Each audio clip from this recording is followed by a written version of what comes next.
so nervous about that? Oh, God knows, Troy. Just bloody village. Remember last time? Nobody will ever tell you the truth. DCI Tom Barnaby detected his way onto our television screens in March 1997. Find out what calls Miss Simpson made after 6 o'clock. So you're taking it seriously then, sir? No, Troy. Actually, I'm just filling in time till tea. Right. A capable country copper born out of the acid-tipped pen of author Caroline Graham. Subverting the traditional village mystery, she laced her books with weird and wonderful characters, with murder in mind. As with all my books, they start with character, rather than having a plot, like Colonel Mustard and someone else and the librarian. I have the people first, and they tell me the story. I think they have so many different layers to them. I think that the characters that she created all had such oddities about them. Caroline worked very well right across the social board, so to speak. She worked equally well when she was creating upper-class characters, the lords and ladies, the counter set and so on. But she also worked very, very well with what, for want of a better term, the lower-class people, if you like, and she worked particularly well with them. You realise I could be back here in a couple of hours with a warrant, search this entire place? Search it? I don't give a damn. I mean, these aren't people you're going to meet every day of the week. They're all a little bit dotty and eccentric, and they've all got rather unpleasant secrets to hide, and many of them are ready to commit murder. I think Caroline Graham is a Gothic writer, and I think that came across certainly in the first adaptation, which had the coffins and the undertaker and was wonderfully dark and witty. Caroline's Barnaby burst onto the small screen in the form of seasoned detective John Nettles. Over the course of more than 52-hour-long episodes, he's captured conniving killers Mr. Barnaby. and charmed viewers alike. I think you know why I'm here.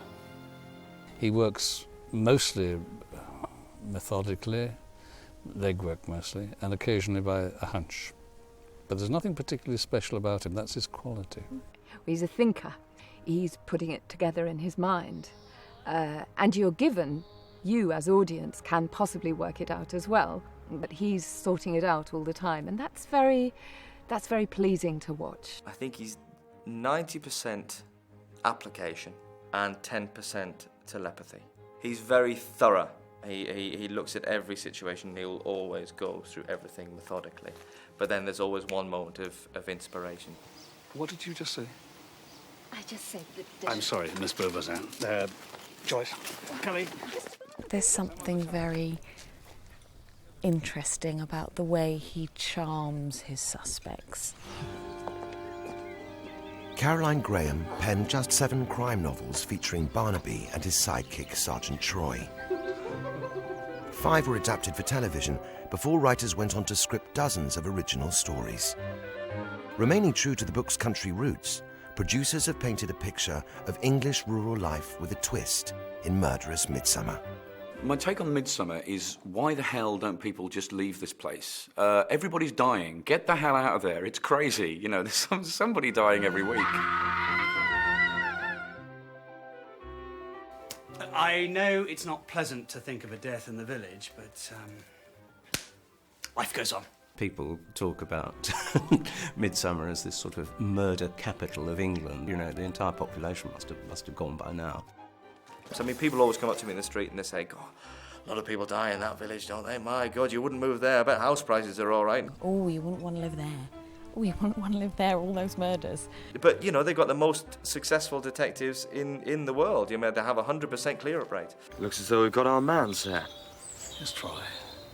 It looks as if we have. And he detects them all, and he investigates them all, and he does them very quickly, and he does them with no support and no backup and no computers. He's very good. And something which, incidentally, people haven't got is that Midsomer is not a village.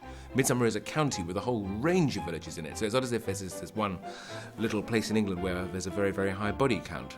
There are actually quite a lot of villages there. I wouldn't want to die there, shall I put it that way? Which I think one has a pretty good chance of doing.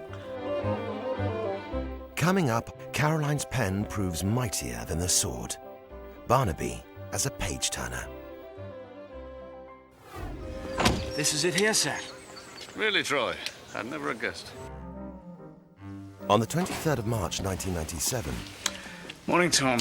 Haven't seen you in a while. The gates to the weird and wonderfully murderous world of Midsomer... How'd she die? ...were thrown open to the viewing public. The question is, did she fall? Or was she pushed? It was a green and pleasant land, laced with madness, mayhem and mystery. In the thick of it all, Chief Inspector Tom Barnaby, the only man to keep his head while all about him were losing theirs. So where is it then, the body? Most of it's in the hall. The head bounced into the living room. After you? A decade before Midsomer Murders was a small-screen smash, author Caroline Graham brought Barnaby to life as a page-turner in a series of novels featuring the detective. His capers through the countryside not only saw him solving every crime known to man, but also uncovering most sexual perversions and taboos along the way too. Every time I go into any midsummer village, it's always the same thing. Blackmail, sexual deviancies, suicide and murder. How could you possibly expect me to go and live in one of them? No more, please! There's more blood per square inch of her novels than any other novel I can think of, you know. And they're very savage. But at the same time, you've got this appearance of gentility on the outside. It's the contrast between the two, which I found quite exciting. What I loved about the books was that, you know, underneath the surface, it wasn't just murder. It was incest, it was sexual depravity of one sort or another, it was blackmail, it was envy, spite, malice. It was all the things that we love about the British countryside. I loved the tone of them. Although she murders merrily, there's a kind of sophistication and a wit. It was all in the book. Which book? Caroline Graham is an unusual writer in that, in English detective fiction, in that the novels are comic and indeed camp, it has to be said. White lilies, you forgot the white lilies. She had a marvellous notion of sexuality, not the sanitised sexuality of the television studio, but a real raunchy, dirty sexuality, which is hugely appealing and very, very funny. She's lovely, Caroline. When you meet her, you think, my God, how did all this come out of your head? People are always asking respectable elderly ladies about who write crime, how on earth they ever, how they come to sort of know these things or imagine these things. I don't know what they think our unconscious is like. It's a great mess like everybody else's. Caroline was 40 when she became a full-time writer. She penned episodes of Crossroads before turning her hand to writing books. Barnaby's creator decided to use the countryside and villages around her as a basis for a detective novel. She took inspiration from the Queen of Crime herself. Her first novel, The Killings at Badger's Drift, was published in 1987. I started off thinking I'll do the classic village murder, the Christie type things, because I'd read a lot of those in my youth. And so I got a village. As with all my books, they start with character. They don't start with plot. I loved the Caroline Graham novels when they first came out, because it seemed to me that she was taking the traditional village mystery and dipping her pen in acid and writing these really wonderfully vitriolic take on the contemporary English village. It's not that she's writing Agatha Christie on speed, it's that she's taking Agatha Christie and poking fun at it and pulling it apart and doing it for her own ends.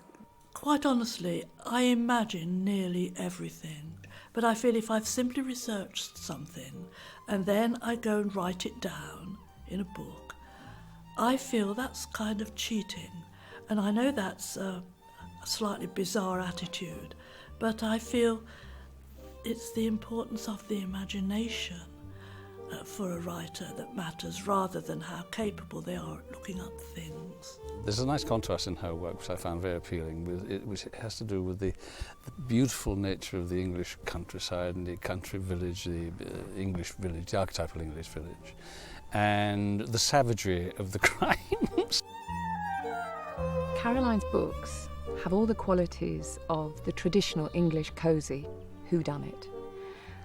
Plus they have a great deal of humour and a particular kind of quirkiness, which if you knew her, you would see where it came from. Whom, Amy?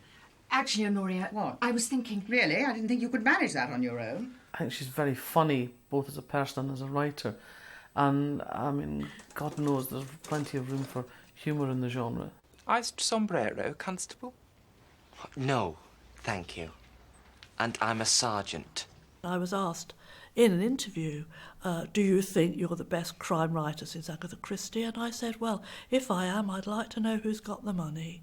So what about Catherine Lacey and Ty House? Not today. Well, they certainly had it in for her. That's right, Troy. But I'm going home to see my daughter. Catherine Lacey can wait. Caroline decided to ground DCI Barnaby firmly in reality to offset the madness around him. How's the case going, Dad? Is it murder?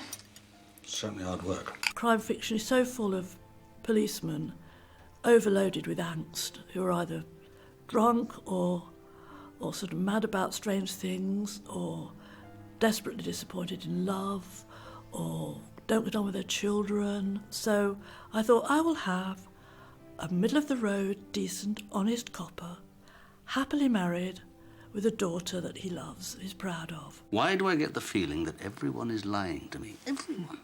They always lie to you, Tom. And you always know. That's why you're so good at your job. She'd written a man with dark hair, bushy eyebrows, with digestive problems, rather fat, towards the end of his career, who had to be dragged out of bed to solve the crimes. Well, he's a burly man. He's middle-aged, in his kind of maybe late 40s or 50. He's known for his eyebrows, which are very, very bushy and black and coarse like horsehair, and overhang, very, very strong indeed. He's rather ruddy in countenance. He suffers from indigestion, poor man, because of his wife's cooking. It's oxtail with salt pork and grapes. It's Elizabeth David.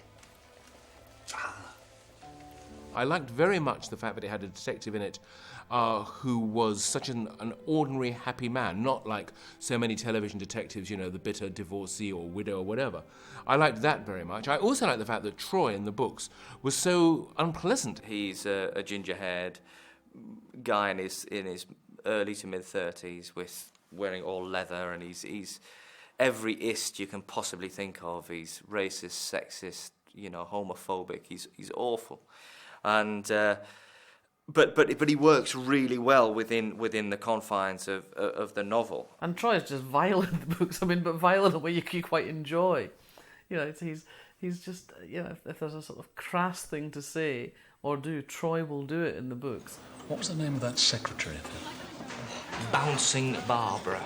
Unlike other successful authors, Caroline decided not to bow to pressure from publishers and pen more Barnaby books. After 7 crime novels, she decided to stop. I suppose 7 is like 3. It's a sort of mystical number attached to all sorts of things. And I just thought 7 sounded right. I think Caroline Graham has always done a really good and interesting job, and I personally wish that she had stuck around and written more of the Barnaby novels, because I've always enjoyed them, had a great time reading them. She's done what she wanted to do. She wants to move on. She could have made a lot more money writing more Barnaby books, but wanted to do other things, so good for her. While Caroline's novels were hugely popular with readers, Barnaby was about to break free from book form, thanks to a chance meeting at the proms between one of her friends and a former BBC script editor. And in the interval, they met Betty Willingale, a script editor and producer from iClaudius from way back. Brilliant. She's brilliant. And my friend said, have you read Caroline Graham's books? Would they make good television? And Betty had a look at them, thought they would. Here we are in an idyllic part of the world. Beautiful cottages, well-tended gardens, charming people. Roses are on the door. You bend down to smell a rose and something comes out and stings you. And underneath every stone there's something, sometimes diabolical, going on. And I thought that was a very good field for drama. And I knew that Brian Trume, who'd set up his company Bentley, and with whom I'd worked with earlier on various things, I knew he was looking for projects, so I threw it at him. Caroline Graham had written her novels, a lot of them, around this particular area, the Chilterns, and Badger's Drift was in fact the Lee, which is just around the corner from where we're sitting. And I could visualise it entirely because I knew the area, lived in it, went round it, went for walks. And having read the book, then went along, first to the BBC, who were interested. In fact, Nick Elliott at the time was head of drama at the BBC, but he was in the process of leaving. And he said, well, wait until I get across to ITV. And they were very keen to develop it. And Brian very kindly asked me to produce it. When we finally got a go-ahead for Midsomer Murders for the pilot, ITV wanted an actor called Michael Williams, who sadly has left us now, but I met up with him and I thought, what a charming man. He was perfect for the role, but probably too old, and I was concerned about the future. ITV may have been keen on Michael Williams, but as far as producers were concerned, just one man was capable of filling Barnaby's sensible shoes. An actor who charmed audiences playing an altogether different detective a decade earlier. I think Betty, because she's so incredibly well-versed in actors, didn't just want John because he'd been very successful as Bergerac. She wanted John because she'd seen him do work in the theatre and admired him hugely as an actor and thought he would be a good company leader. Oh, for heaven's sake. One of my arguments about having John play this part was that I thought the British public would be very pleased to see him again. Why do we think Bergerac went on for so long? It was because people like John Nettles. And so if you're wanting to do an amiable detective series, who better than to have someone who they know is a competent copper? However, they not only had to persuade ITV, but John himself, who just spent 10 years doing Shakespeare on stage. Well, I was safely ensconced in the decent obscurity of the classical theatre. I was working at the RSC, and I thought I'd been largely forgotten by television people. I remember going up to have lunch with him at Stratford-on-Avon and thinking what a lovely man and what lovely charisma that he had. Suddenly, out of the blue, Brian Trume, the producer, turned up and said, "Are you interested in this?" And I said, "What is it?" He said, "It's another detective." I'm afraid. I said, "Oh, no, I don't want to do that. I've done 10 years of Jersey, But yes, he said, "Read the books." And I read the books, and I thought they were lovely. And I thought they were very, very filmable. And on the back of that, I said, "Oh, yes, thank you very much. I'll do that." What rank did you say you were? Detective Chief Inspector, sir. Once John was cast, producers set about finding the perfect writer for adapting the books. You're very lucky if you can get the right writer for the job. I mean, that's halfway home, really. And to my way of thinking, Anthony Horowitz was made to do it because he is a born storyteller and also very witty. Barman, 2 large whiskies, please. What are you going to have? I was approached by Betty Willingale, the script editor, a very, very long time ago, and she had a series of books that she wanted me to look at, first of which was Badger's Drift, and she was asking if I'd be interested in adapting them for a show that was at that time going to be called Barnaby. That's my strong memory, that was the name of the show. So I read quite a few of Caroline's books, which I loved, and straight away I was interested. Once the contract was signed, I was never just pushed aside as if I wasn't of any worth, Everyone took me into all the details of what was going on. Betty always ring me up and tell me what was happening. I mean, they were very true to Caroline's novels. I mean, Anthony was scrupulous about observing Caroline's talent, and trying to reproduce it in dramatic terms. And, a good writer will always use what's available. If I made one major contribution to this show, I think it's probably in thinking up a title for it, because I remember saying to Betty and to the producer that it wasn't really about Barnaby, that Barnaby wasn't actually going to be the hero of this. It was actually about the English countryside, about the villages and about the places where the murders would happen. And so I suggested calling it Midsomer Murders, and I think those two words, which I sent in, were probably what paid my salary, or certainly what merited it. You don't kill someone because they made you redundant. Not in the town, dear, but this is the country. And in the country, anything goes. Coming up, if you go down to the woods today, you'll be sure of a homicidal surprise. Blood-scented roses and villainous villagers. In 1997, Midsomer Murders crept quietly into viewers' homes and unleashed a happy band of homicidal maniacs. Enticed by the English countryside and ivy-covered cottages, the public was soon hooked on their weekly dose of wit and death and destruction among the dahlias. And it just seemed to me that, sunshine, old ladies on tricycles, tea shops, cricket matches, fates, all that sort of stuff. It was so quintessentially English, like murder itself, that it just made a wonderful collision of the two coming together. There's something ever so slightly surreal about it, and slightly mad, and yet everything on the surface appears so normal. Behind every rose-covered cottage, there's somebody lying in a pool of blood, killed by a dartboard falling on their head or something. We play it very straight, but I think there's a very large comic element in there. We send up in the stereotypes, the whodunit on occasion, the actual form is being sent up. It's just in here, sir. Oh, where the blood and the police photographers are. Thank you, Troy. It's a contemporary drama, but it does have this 1950s feel. So you have these two straight-laced detectives and this senior detective in the centre of this world that it's a Never Never Land, really. It doesn't really exist. You can sit back and enjoy the countryside. You can sit back and enjoy the characters. Sometimes you can't guess who did it. Sometimes you can. Which one of them, Troy? Which one? It seems they're all bloody liars. One of them is something more. As larger-than-life characters run amok through the countryside, DCI Barnaby restored order and calm. Hey, Mr. Patterson, who are you? I am a policeman. We keep the peace, John Nettles brought author Caroline Graham's character to life. What I like about Barnaby is that he's so ordinary. He's not far removed from, the man in the street. He's a plod. He's completely believable. He is this totally realistic, measured, happily married man who is also very good at his job and goes through life in a sort of a cloud, a sort of benign cloud around him in a way. Well, how can those who put money into the mill project get it back? Yes, I can tell you the answer to that right now. They won't. What do you mean, we won't?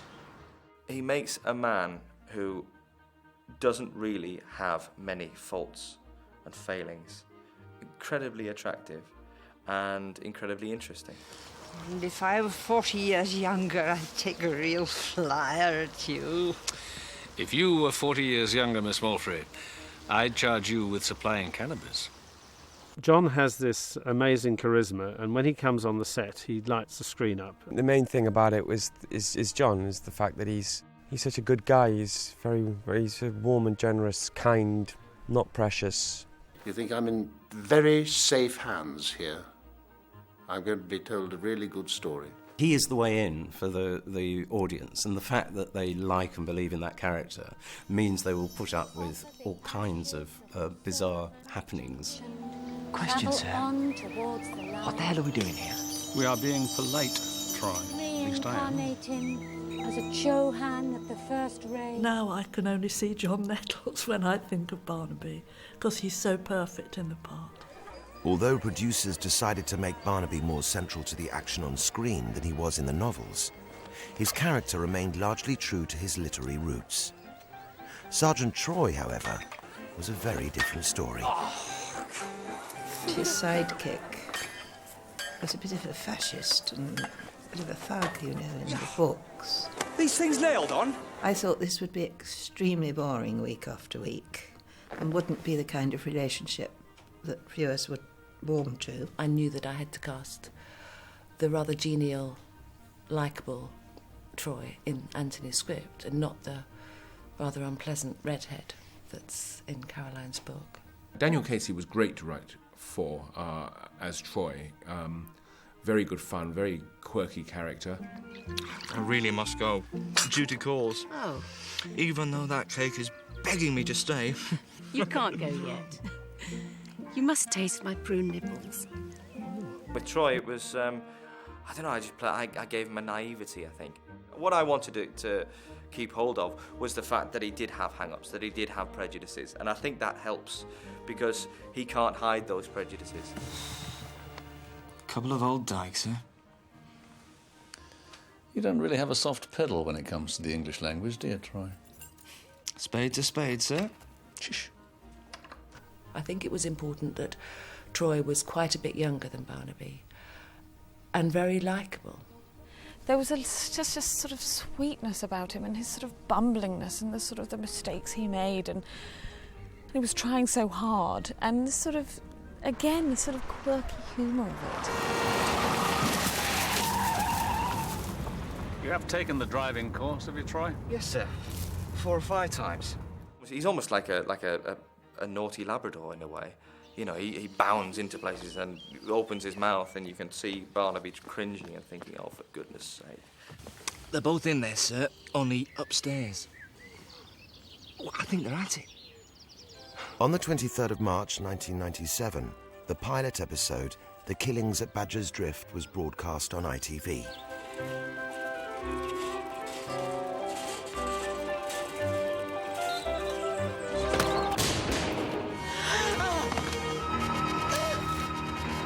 It featured 4 murders, 3 suicides, and an incestuous relationship between a brother and a sister.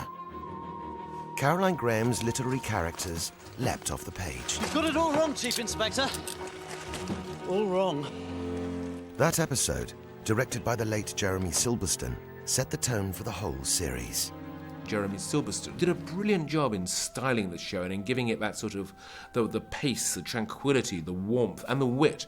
I think that was all very much down to him. I think often people don't realise quite what was achieved with the very first Midsomer Murder, the pilot that we did. You can say, well, it's frivolous, it's not important, it's not great art, but of its type, it's extraordinarily well made. In the opening sequence, there's a light mood. She's in the forest, she's looking for the orchid, then suddenly the whole world has been corrupted. The village has become a different place entirely. It's wonderful. I knew it was a good show, and I knew I enjoyed it. And quite often, that's your only guideline, really. And you could see the minute it was on the screen that we got a smasheroo. 15 million viewers agreed, and the show was officially a hit. I've been framed, Catherine! Help me, I've been framed! The Killings at Badger's Drift was one of 5 Barnaby books to be adapted for television before writers went on to pen original scripts. Here's Denny with the tea. Like the original novel, it featured undertaker Dennis Rainbird and his mother Iris. Now, what will you have? The blackmailing duo set the benchmark for characters of heightened reality. Rainbows are a fantastic creation, and the two of them putting someone like Troy into a situation where there's this guy who is obviously gay and his mother and him have a very strange relationship. Who's a good boy then? Who's a good boy? He just does not know how to handle it, and he doesn't know how to hide his shock either. It was her neck, I understand. Who told you that? Oh, come on, everyone knows by now. It's that sort of village. Well, you can't have the body yet, all right? Sir? Oh. I see you've got a right constable there. Well, Dennis was gay, but it was all rather left to the imagination because there was this strange incestuous thing with his mother. Troy, I think, he wasn't really a man of the world by any stretch of the imagination, was he? He just sort of knew what he liked, and he certainly didn't like Dennis. Many of Caroline Graham's quirkier characters found a new home on screen. An inspector calls, Bunny. Yes, dear, so I see. Fresh pot, then. The penchant for the unusual continued when the books ran out and original episodes were written. Can I help you? Yes, You can chain my tricycle to that fence. The supporting cast of Midsomer Murders reads like a roll call of British stage and screen stars.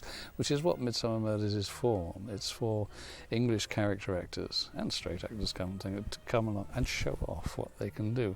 And it's a particular form of acting which you don't find in any other country. English character acting at its best. Perhaps you'd join me in a glass of sherry in the Cock and Rabbit. Will you please just go away? No, I know you don't really mean that.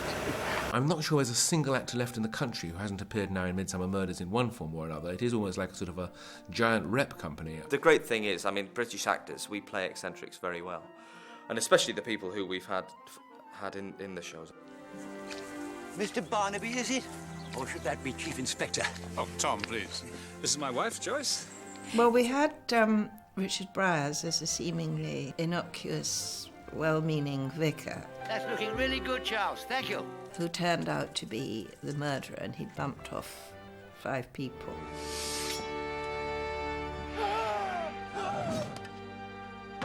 And he ended by throwing himself from the church tower. Sir, don't do it! Of course I'm going to do it. I should have done it years ago.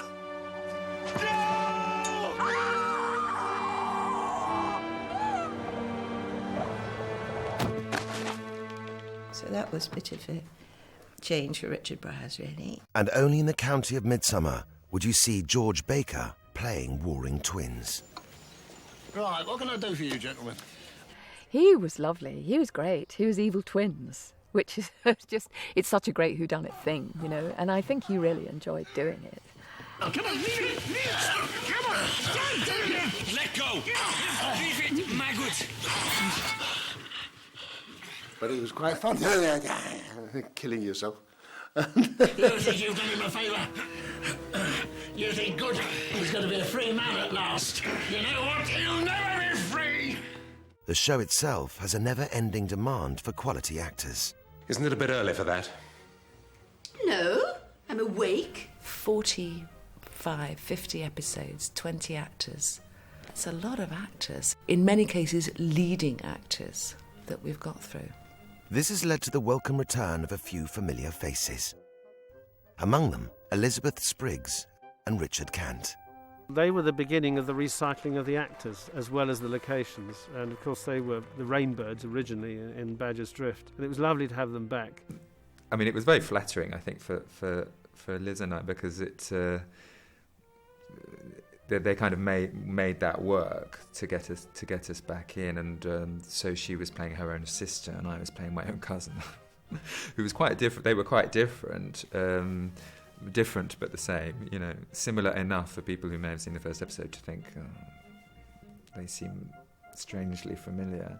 While Barnaby is always at the heart of the Midsomer madness, he has remained blissfully unaffected by it, thanks to his relationship with a succession of solid sidekicks.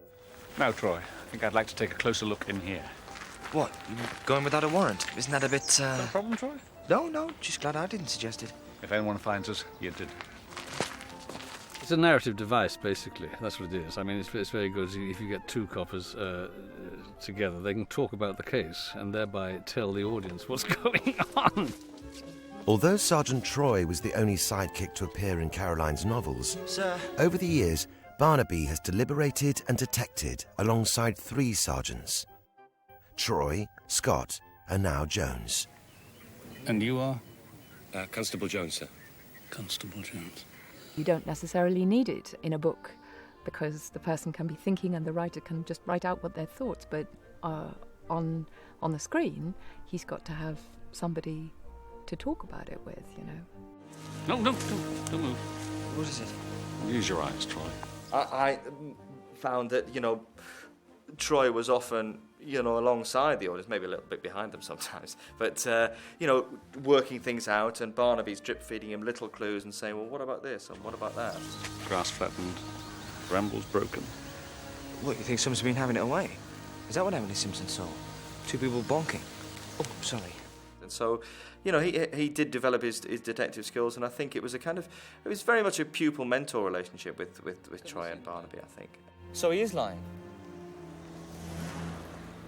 Or obfuscating, certainly. It's been very interesting watching Dan playing Troy and then John Hopkins playing Scott, and now Jason, obviously. And it's very interesting, there's just a certain delicacy that has been found between John and whichever actor it was. Yeah, let's take his property back to him. I want to know why he lied about that white van. Or obfuscated, you mean? As in Caroline Graham's novels, Barnaby's wife, Joyce, and daughter, Cully, have always been at the centre of his world. Tom. Happy anniversary. It's not our anniversary. The loveliness of us as a family is that we anchor the programme, so that we add a great deal to the kindness, the niceness of the essential world that's happening. And there was a time when, of course, Joyce was the worst cook in the world. Just cook birds and things like that. Not much meat on this chicken, is it? It's not a chicken, it's a quail. When all that Barnaby wanted was a hamburger down the pub. So I'd say probably the ones that are my favourite are the ones where I've got to be involved with the guest actors, and ones where Cully's got into trouble. Who are you? What are you doing here? Or danger. It's always fun stuff to do. I know Terry Wogan thinks that Cully turning up is always a sign that there's going to be a murder happen. She's been in some terribly difficult situations.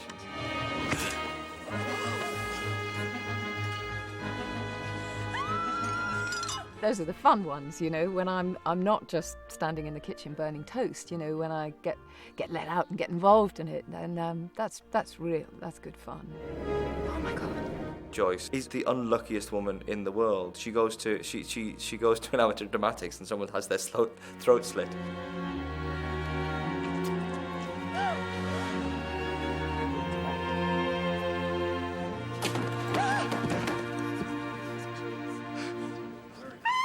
I think it might turn out at the end of all the series that it's actually Joyce who's committed all the murders and all these other people have been framed. She's framed all these other people for the murders. But given the high number of deaths in the show, Joyce would really have had her work cut out.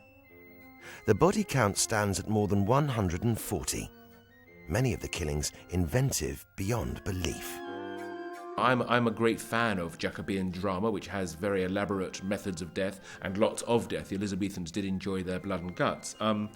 And so I did like bringing that into the show. There was one which had to do with an extremely objectionable wine buff who met his end by being pinioned to his own lawn by croquet hoops and being smashed to death by bottles of his favourite Lafitte fired from a trebuchet.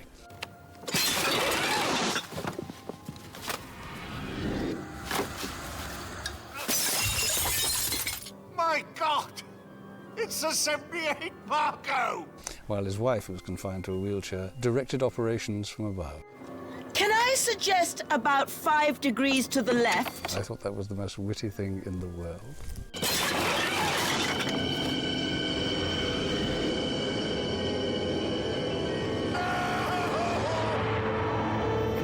They've poisoned Tristan, and now they're trying to... Will you please calm down?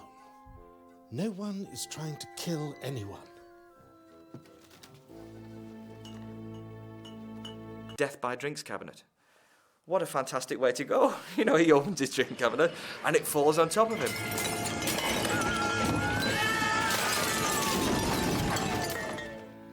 Problem? And it's a great stunt. The stuntman had never done anything like that before. Of course you haven't. No one's ever been killed by a drinks cabinet before. I always say that if only I could have killed Orlando Bloom for real, just think how many bad films I might have saved the world from. What? But alas, it was all just fiction, and we stuck a pitchfork in his chest.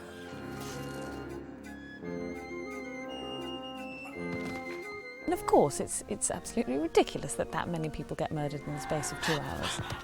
But that's the genre. I think it's wonderful. We never dwell on the killings. We may kill people in very grisly ways, but we're on to the next one, you know, and I think it's part of its charm. It's kind of a letting off steam, I think, sometimes. I put a lot of variety in it for fun and for a smile, but it wasn't something, you know, I didn't sit at home feverishly plotting sadistic ways of killing people, apart from my wife, but that's another issue. Sorry. Coming up, musical madness. The haunting sounds of the theremin bewitches viewers. In March 1997, viewers were led into the dark and dangerous world of Midsomer Murders.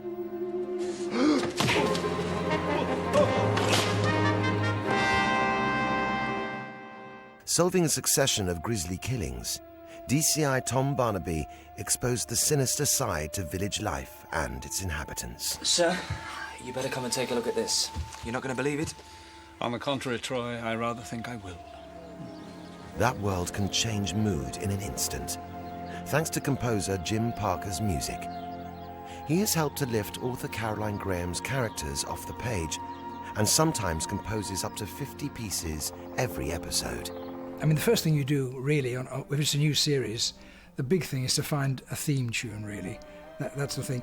Find a theme tune and find the general style, the general musical style of the programme. You know, it's got to have a certain aura. What I fancied was a kind of sweet, sour waltz, you know, to reflect the books, really. A waltz sounds so lovely, and then suddenly it goes discordant, and this is, you know, being stung by the wasp when somebody's just garroting you, probably. And Jim ran with that, and I think the tune he wrote for our main theme is marvellous. But I thought a waltz was a good idea, which it is, and one that slightly unpredictable, hence the theremin. You know, because I'd actually never worked with a theremin before.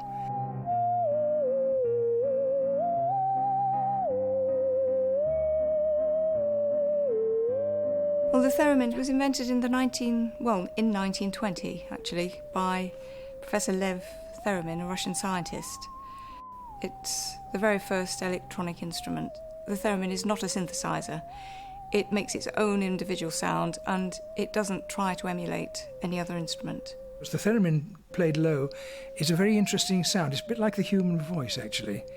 And it's unique in that you play it without actually touching the instrument. I think that's probably the only instrument I can think of that you don't make contact with.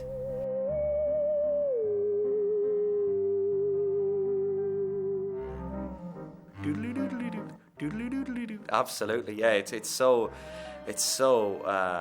atmospheric. That is an extra character within the drama, because that lovely haunting melody, I think works really well, and it heightens that sense of trepidation in certain scenes. You know the famous story about the Jaws film. When they first saw it without the music, people thought, oh, what a load of rubbish. And when the music was added, oh, what a wonderful show it is. Yeah? And the same is true with Midsomer Murders sometimes, you know, that sometimes he has to do a lot of work. You know, Jim Parker's wonderful music should never be understated, because his use of that extraordinary instrument that he uses in it really does sort of have this horrible echo of something unpleasant happening just underneath the sort of the village lawn. Well, I'd like to think it adds a bit more eccentricity to a series of programmes that really are quite eccentric already. And other unusual musical slants to storylines have also provided a twist. I mean, I had to play the spoons in one episode, and I thought, blimey, would he play the spoons? And I thought, that's a great idea. I mean, yeah, and then we had a spoon wrangler in who came in, a percussionist who came in to teach me how to play the spoons. These are tiny little spoons.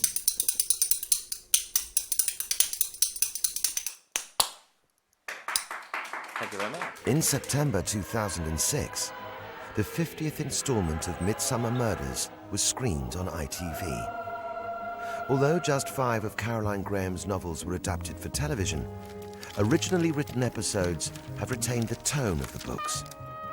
Shot on film, the series is now shown in over 220 countries around the world. Oh, to be in England. We are in England, Ron. I meant the scene, Betty. I meant you couldn't be anywhere else. What I always say to everybody, we want more of the same but better. Now, you can't really get better, but what I'm talking about is practically getting perfection, and that's not just from photography, that's performance-wise, location-wise, everything-wise. And it really shows on the screen, I think. I think you have to believe in the character, and I think you have to believe in the murders. And I think at the end of the day, if you treat the audience fairly and entertain them and puzzle them and have a really strong but believable central character, then you'll have a successful series. The directors are now 4, and they all have their individual styles, and they're very, very different. And it is in the variety of their approach which makes it interesting from episode to episode to episode. The literary creator of Barnaby's world knows that a detective has travelled a long way from page to small screen. I went on location for Badger's Drift, and it was really strange because I was standing there and it was in a big stately home with lawns and gardens, great marquees for the wedding, and there were lights everywhere and actors and extras, and I thought, just because I sat down one day with a pen and a pad of paper and thought maybe I'll write a crime novel.